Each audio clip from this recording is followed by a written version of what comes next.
Welcome to my channel Akashvani. Please subscribe this and press bell icon. नमस्कार दोस्तों, आशा करते हैं आप लोग अच्छे होंगे। चलिए फिर कथा आरंभ करते हैं। श्री राम और भोलेनाथ में क्यों हुआ भीषण युद्ध।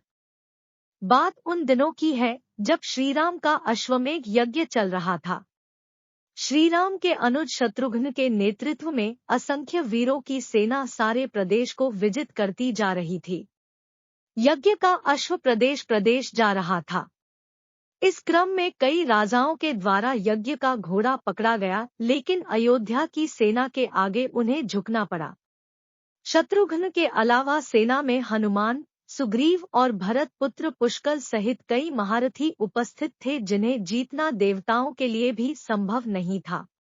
कई जगह भ्रमण करने के बाद यज्ञ का घोड़ा देवपुर पहुंचा, जहां राजा वीरमणि का राज्य था। राजा वीरमणि अति धर्मनिष्ठ तथा श्रीराम एवं महादेव के अनन्य भक्त थे। उनके दो पुत्र रुक्मांगद और शुभंगद वीरों में श्रेष्ठ थे। राजा वीरमणि के भाई वीरसिंह भी एक महारथी थे।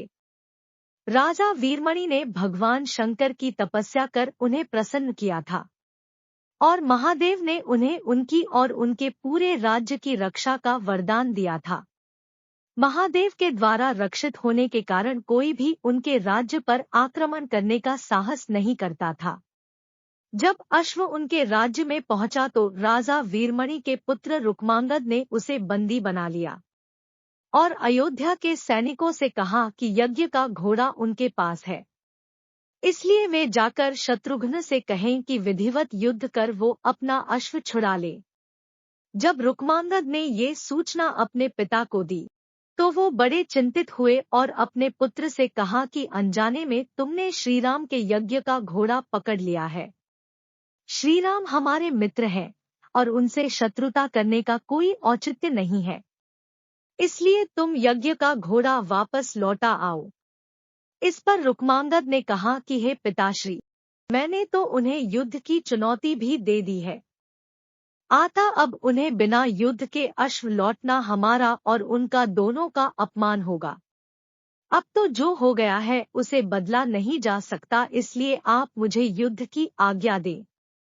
पुत्र की बात सुनकर वीरमणि ने उसे सेना सुसज्जित करने की आज्ञा दे दी।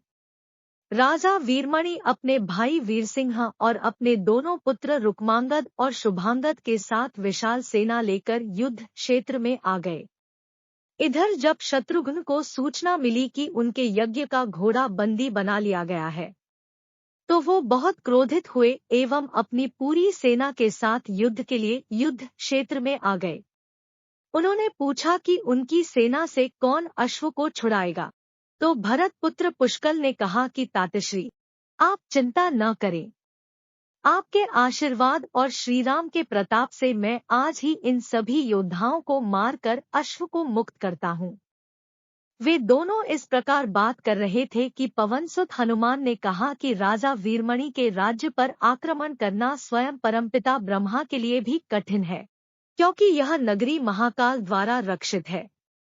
आता उचित यही होगा कि पहले हमें बातचीत द्वारा राजा वीरमणि को समझाना चाहिए, और अगर हम न समझा पाए तो हमें श्रीराम को सूचित करना चाहिए। राजा वीरमणि श्रीराम का बहुत आदर करते हैं, इसलिए वे उनकी बात नहीं टाल पाएंगे। हनुमान की बात सुनकर श्री शत्रुघ्न बोले, हमारे रहते अगर श्रीराम को युद्ध भूमि में आना पड़े, यह हमारे लिए अत्यंत लज्जा की बात है। अब जो भी हो हमें युद्ध तो करना ही पड़ेगा। यह कहकर वे सेना सहित युद्धभूमि में पहुंच गए। भयानक युद्ध छिड़ गया। भरत पुत्र पुष्कल सीधा जाकर राजा वीरमणि से भिड़ गया। दोनों अतुलनीय वीर थे। वे दोनों तरह तरह के शस्त्रों का प्रयोग करते हुए युद्ध करने लगे। हनुमान राजा वीरमणि के भाई महापराक्रमी वीरसिंह से युद्ध करने लगे। रुक्मांगद और शुभांगद ने शत्रुघ्न पर धावा बोल दिया। पुष्कल और वीरमणि में बड़ा घमासान युद्ध हुआ।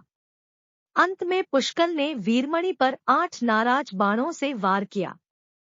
इस वार को राजा वीरमणि सह नहीं पाए और मूर्छित होकर अपने रथ पर गिर पड़े। वीरसिंह ने हनुमान पर कई अस्त्रों का प्रयोग किया, पर उन्हें कोई हानि न पहुंचा सके। हनुमान ने एक विकट पेड़ से वीरसिंह पर वार किया। इससे वीरसिंह रक्तवमन करते हुए मूर्छित हो गए। उधर श्री शत्रुघ्न और राजा वीरमणि के पुत्रों में असाधारण युद्ध चल रहा था।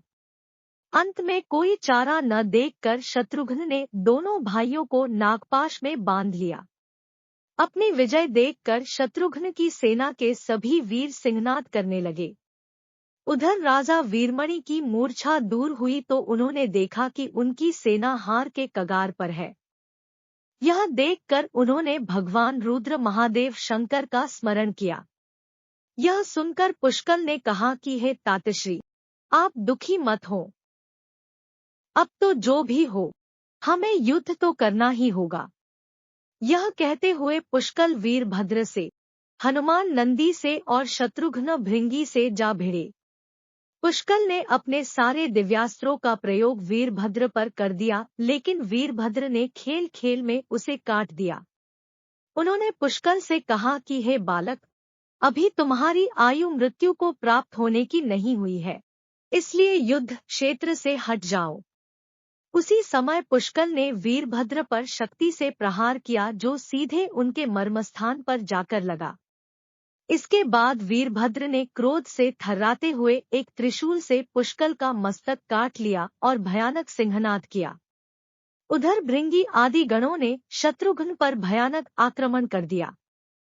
अंत में भृंगी ने महादेव के दिए पाश में शत्रुघ्न को बांध दिया। हनुमान अपनी पूरी शक्ति से नंदी से युद्ध कर रहे थे। उन दोनों ने ऐसा युद्ध किया जैसा पहले किसी ने नहीं किया था। दोनों श्रीराम के भक्त थे और महादेव के तेज से उत्पन्न हुए थे। काफी देर लड़ने के बाद कोई और उपाय न देखकर नंदी ने शिवास्त्र का प्रयोग कर हनुमान को पराभूत कर दिया। अयोध्या के सेना की हार देखकर राजा वीरमणि की सेना में जबरदस्त उत्साह आ गया और वे बाकी बचे सैनिकों पर टूट पड़े। यह देखकर हनुमान ने शत्रुघ्न से कहा कि मैंने आपसे पहले ही कहा था कि ये नगरी महाकाल द्वारा रक्षित है, लेकिन आपने मेरी बात नहीं मानी। अब इस संकट से बचाव का एक ही उपाय है कि हम सब श्रीराम को याद करें। ऐसा सुनते ही सारे सैनिक शत्रुघ्न, पुष्कल एवं हनुमान सहित श्रीराम को याद करने लगे। अपने भक्तों की पुकार सुनकर श्रीराम तत्काल ही लक्ष्मण और भरत के साथ वहां आ गए। अपने प्रभु को आया देख सभी हर्षित हो गए एवं सबको ये विश्वास हो गया कि अब हमारी विजय निश्चित है। श्रीराम के आने पर जैसे पूरी सेना में प्राण का संचार हो गया। श्रीराम ने सबसे पहले शत्रुघ्न को मुक्त कराया और उधर लक्ष्मण ने हनुमान को मुक्त करा दिया। जब श्रीराम, लक्ष्मण और भरत ने देखा कि पुष्कल मृत्यु को प्राप्त हो चुके हैं, तो उन्हें बड़ा दुख हुआ। भरत तो शोक में मूर्छित हो गए।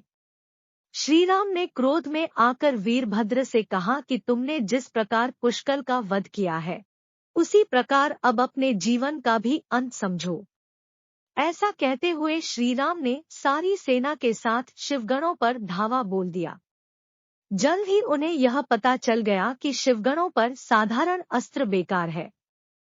इसलिए उन्होंने महर्षि विश्वामित्र द्वारा प्रदान किए दिव्यास्त्रों से वीरभद्र और नंदी सहित सारी सेना को विदीर्ण कर दिया। श्रीराम के प्रताप से पार न पाते हुए सारे गणों ने एक स्वर में महादेव का आह्वान करना शुरू कर दिया। जब महादेव ने देखा कि उनकी सेना बड़े कष्ट में है, तो वे स्वयं युद्ध क्षेत्र में प्रकट हुए। इस अद्भुत दृश्य को देखने के लिए परमपिता ब्रह्मा सहित सारे देवता आकाश में स्थित हो गए। जब महाकाल ने युद्ध क्षेत्र में प्रवेश किया, तो उनके तेज से श्रीराम की सारी सेना मूर्छित हो गई। जब श्रीराम ने देखा कि स्वयं महादेव रणक्षेत्र में आए हैं, तो उन्होंने शस्त्र का त्याग कर भगवान रुद्र को दंडवत प्रणाम किया एवं उनकी स्तुति की। उन्होंने महाकाल की स्तुति करते हुए कहा कि हे सारे ब्रह्मांड के स्वामी, आपके ही प्रताप से मैंने महापराक्रमी रावण का वध किया। आप स्वयं ज्योतिर्लिंग में रामेश्वरम में पधारे। हमारा जो भी बल है वो भी आपके आशीर्वाद के फलस्वरूप ही है। यह जो अश्वमेध यज्ञ मैंने किया है वह भी आपकी ही इच्छा से ही हो रहा है। इसलिए हम पर कृपा करें और इस युद्ध का अंत करें। यह सुनकर भगवान रुद्र बोले कि हे राम, आप स्वयं विष्णु के रूप हैं, मेरी आपसे युद्ध करने की कोई इच्छा नहीं है। फिर भी चूंकि मैंने अपने भक्त वीरमणि को उसकी रक्षा का वरदान दिया है, इसलिए मैं इस युद्ध से पीछे नहीं हट सकता। आता संकोच छोड़कर आप युद्ध करें। श्री राम ने इसे महाकाल की आज्ञा मानकर युद्ध करना शुरू किया। दोनों में महान युद्ध छिड़ गया, जिसे देखने देवता लोग आकाश में स्थित हो गए। श्री राम ने अपने सारे दिव्यास्त्रों का प्रयोग महाकाल पर कर दिया, पर उन्हें संतुष्ट नहीं कर सके। अंत में उन्होंने पाशुपतास्त्र का संधान किया और भगवान शिव से बोले कि हे प्रभु, आपने ही मुझे ये वरदान दिया है कि आपके द्वारा प्रदत्त इस अस्त्र से त्रिलोक में कोई पराजित हुए बिना नहीं रह सकता। इसलिए हे महादेव, आपकी ही आज्ञा और इच्छा से मैं इसका प्रयोग आप पर ही करता हूँ। यह कहते हुए श्रीराम ने वो महान दिव्यास्त्र भगवान शिव पर चला दिया। वह अस्त्र सीधा महादेव के हृदयस्थल में समा गया और भगवान रुद्र इससे संतुष्ट हो गए। उन्होंने प्रसन्नतापूर्वक श्रीराम से कहा कि आपने युद्ध में मुझे संतुष्ट किया है, इसलिए जो इच्छा हो वर मांग ले। इस पर श्रीराम ने कहा कि हे भगवान, यहाँ इस युद्ध क्षेत्र में भ्राता भरत के पुत्र पुष्कल के साथ असंख्य योद्धा वीरगति को प्राप्त हो गए हैं, उन्हें कृपया जीवन दान दीजिए। महादेव ने मुस्कुराते हुए तथास्तु कहा और पुष्कल समेत दोनों ओर के सारे योद्धाओं को जीवित कर दिया। इसके बाद उनकी आज्ञा से राजा वीरमणि ने यज्ञ का घोड़ा श्रीराम को लौटा दिया और अपना राज्य रुक्मांगद को सौंपकर वे भी शत्रुघ्न के साथ आगे चल दिए।